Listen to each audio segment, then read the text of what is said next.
Well, social worker John Clarke, who works with whistleblowers, joins us now via video link for more on this. Mr. Clarke, a very good evening to you. Thanks for joining us. Welcome to the late edition. Thank you so much, Simpriwe. We've been looking forward to talking. Absolutely. It's an absolute pleasure having you join us this evening for this all-important discussion. I mean, South Africa has now seen a disturbing series of attacks on people who expose corruption, from Babita Deokaran to more recent killings reported in the last 24 hours. So from your perspective, Mr. Clarke, as a justice monitor, how would you describe the current climate of whistleblowers in South Africa? Is it hostile? Is it lawless? Or is it something even more dangerous? Well, I mean, I've been in the space now for 5 years, and for the 5 years prior to that, I was involved really as an activist supporting the Amadiba community to stop mining on the ancestral lands. And you'll remember that nearly now 10 years ago, Bazuka Khadebe was killed, shot and killed. And that's what got me into the space. So I'm looking at this whole thing now from a perspective of a decade of seeing rather flat-footed approaches from the state, one grievance upon another piling up in terms of seeing not only the threats to the lives, but to the livelihoods of whistleblowers who blow the whistle and find that the legislation that is meant to protect them, this old PDA, and the Labour Relations Act, is weaponized against them. Yeah. So it's not just about the lives. And I mean, I can't save people's lives. I'm a social worker. It needs the police force. It needs the authority of the state to protect them. That's their job.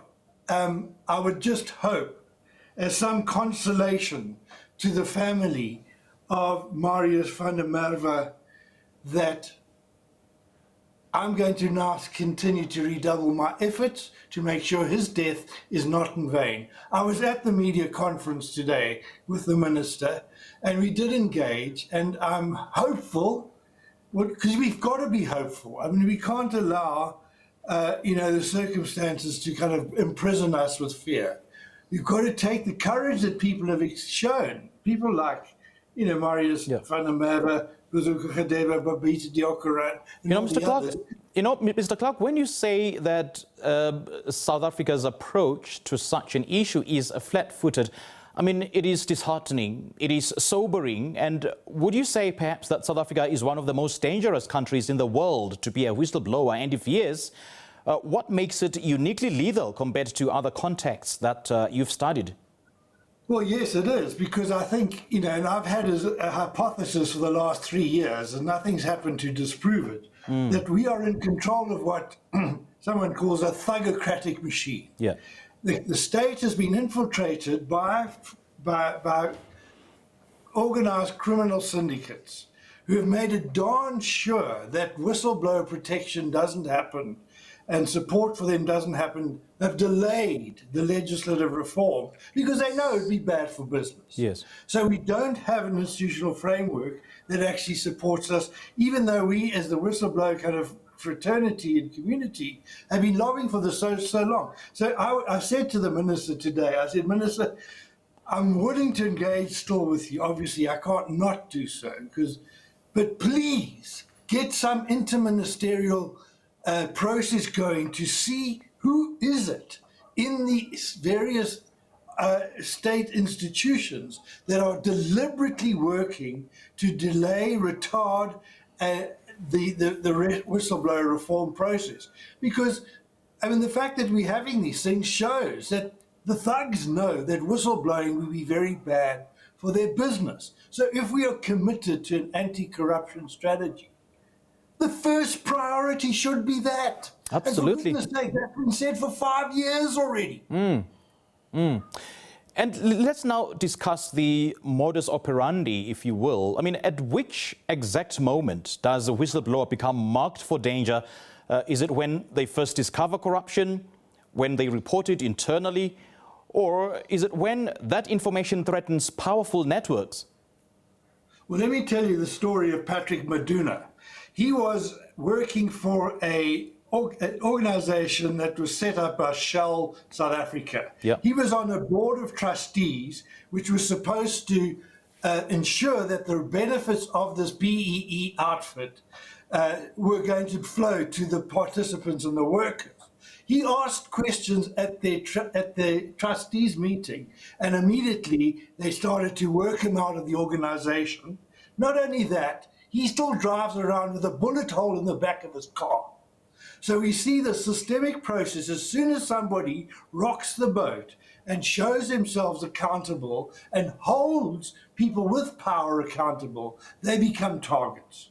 So, and what I'm concerned about is that that they know very cleverly how to weaponize the labor legislation, because Patrick is still 3 years later, still waiting for a judgment from Labour Court, still waiting for some means of recourse while his family are starving. Right, right. So that's where I'm coming into this thing and saying, don't just look to lives, look to livelihoods.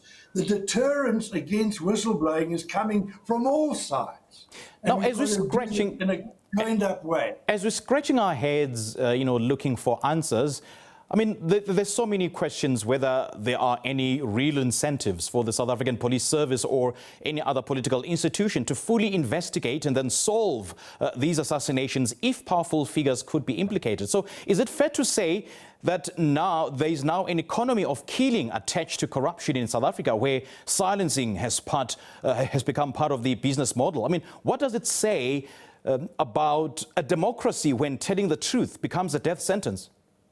Well, I mean, the paradox of it all is that when people start murdering, I mean, when Bazooka Khadebe was killed, one of my friends counseled me and he says, John, they're running out of ideas. They don't know how to deal with this, so they resort to violence. So when people do that, it shows their desperation. But the very fact, this is the paradox of it, that there are people like Marius van der Merwe, Bazooka Khadebe, Babita Deokaran, who do that and will continue to do that. Because the sentiment I get from within my whistleblower community is that they are not going to stop, because they want to be true to themselves. So what I'm wanting to say to the public, don't think that these guys are going to stop unless you show that you have the moral courage to take a stand, to be prophets. Yes. Because that's really what we're asking for. In fact, I talk of whistleblowers more as witness bearers. And I've learned that the term witness means martyr. Now, I've only discovered that now. We've all got to be saying, look, we are prepared to die for the sake of justice. All right. And so that we can blunt that particular instrument. And that's why I'm saying, Marius, Van der Merwe, and all the others, we are going to make sure your death's not in vain. All right, Mr. Clarke, great chatting to you. Thank you so much for sharing your thoughts and your insights with us. We appreciate your time. Thank you so much. All right, thank you. That is Justice Monitor working with whistleblowers in South Africa, John Clarke. And as we've heard tonight, being a whistleblower in South Africa is no longer just an act of courage. It's become an act of extreme personal risk. I mean, from the assassination of Babita Deokaran in 2021 to the devastating murders of Pamela Mabini and Marius van der Merwe last night, the pattern is chillingly clear. I mean, those who expose corruption are being silenced with bullets rather than protected by the law. It is the reality that we live with in South Africa.